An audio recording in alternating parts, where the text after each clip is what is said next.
Magandang umaga po sa inyong lahat mga katoma. Ayan. Andito po ako ulit sa parking lot ng SM Bacoor para mag-ehersisyo mga katoma.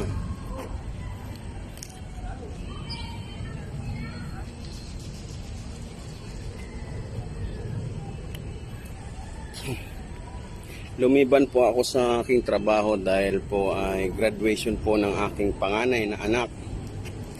Magtatapos po siya mamaya na sa grade 12 po mga katoma.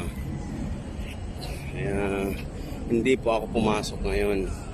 Ito naman po ang bisyo ko pag walang pasok o lumiban ako sa aking trabaho, kundi mag-ehersisyo para kondisyon lagi ang ating katawan at malayo tayo sa anumang mga sakit. Mga katoma, nakapasok po ba kayo ng maayos sa inyong trabaho, sa eskwelahan nyo mga katoma? Naway nakarating po kayo ng maayos mga katoma.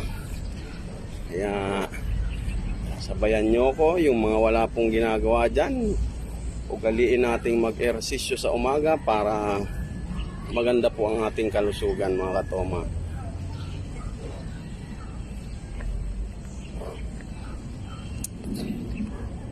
Summit mga katoma, ang aking partner.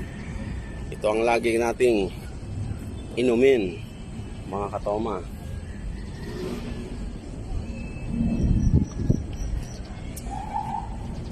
Tara katoma, ehersisyo tayo.